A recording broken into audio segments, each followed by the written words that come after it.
Here's four very contrasting things. These are battery operated, or there are batteries in them. This is just a deck of cards, but all from a funny old year, 2002, I think it was. Let me show them one at a time. This is the most bizarre one, perhaps, because it's a deck of cards. And if I take the top off, like that, steady, and show them, very strange idea this is, isn't it? Of our playing cards. Each of them's got a place your finger. I'll see if I can get it into focus for sharpness, that's it. And I'll show the back like that, steady. And then I'll measure them out to show they're all regular cards. But what a bizarre thing to have a card like that with a great big hole in it. Why? Put your fingers through that. Means you wouldn't need to hold a meld, you just have them stuck in your fingers. I don't quite make sense of that one, so I've got the package and I've never used them, and I'm not sure I ever would. I suppose I could play a game of solo whist or something with it, but what a strange idea. And then the packaging is pretty bizarre too, so definitely one for the oddities. Not quite sure why it was invented. Here's a couple of very nice little wind-up of battery power ones. This one here is a spindle, but it's got an extra little piece to it, which I liked, which I think it's this way up because I've got to make sure that the thing lights up when I do it. So there we go anyway. I think it's the other way up actually. Oh yes, there we are, look. It's lit up at the top.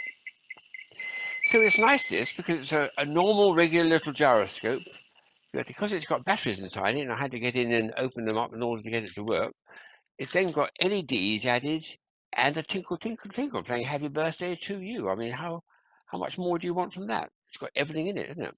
Let's do it this way up so you can actually see the lights. There we are. Very cheerful. And they provide you with a little Eiffel Tower to sit it on and various other things, strings as well. So well made and nicely done. And it's slowing down now, so there we are. But it was nice to add those two extra features to it, which I've never seen in a gyroscope before. So this is a one that I saw the guy who invented this when he produced it the first year. Wonderful idea. This it's got a little LEDs inside. It's three of them, strobing very quickly, strobing very, very fast indeed. So it creates a blur of light. Can you see that blurring of light? And what happens is when you separate them by doing an action like this, let's see if I can get it to work.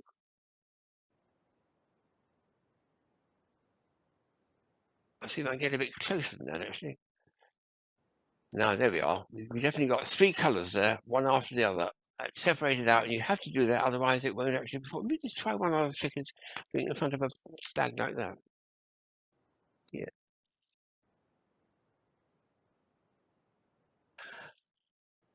I just about make it. You suddenly realise you're looking at three coloured marbles, but only just.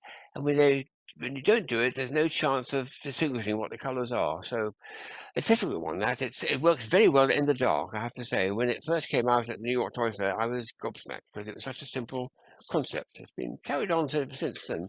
The last item is interesting because it preceded the advent of balloons which include tiny little LEDs and tiny batteries inside them, so they're lit up balloons. Just before that, the last version of one where you actually had a balloon with a light here, there's a light which you turn on like that.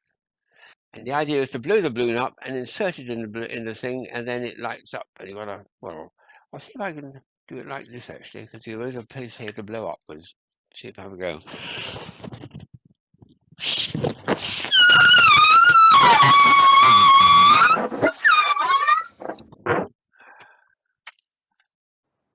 And I'll put that in there like that. And hopefully you can see that it's a balloon with a.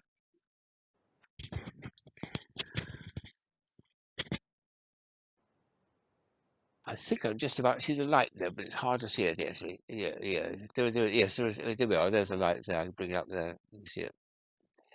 So just after this, about a year later, this all went by the board. No one else made these. This is a Japanese version, because all the balloons since then, if they want to light up, you actually have it in the neck of the balloon, a tiny, tiny LED with a tiny, tiny battery, all pre-lit. But this is the last of a series of having balloons illuminated by putting little torches or bulbs inside them to make them work. This is quite an elaborate one because the Japanese always did things rather elaborately because, as you can see, it's got a lot to it, including the air filling point there. It's nice. It works reasonably well. If you've got a series of coloured ones too, about 5 or 6 different colours with the light inside, it looks very, very decorative. But they're all completely superseded now by these ones which have them already, and you just blow it up and it's there. It's working. Nice to see a bit of history though, how it develops from this one here. I think that includes the 2010 case, 2002 case it was, because I've been trying to put it back under my bed ever since I've been starting this series. I can do it.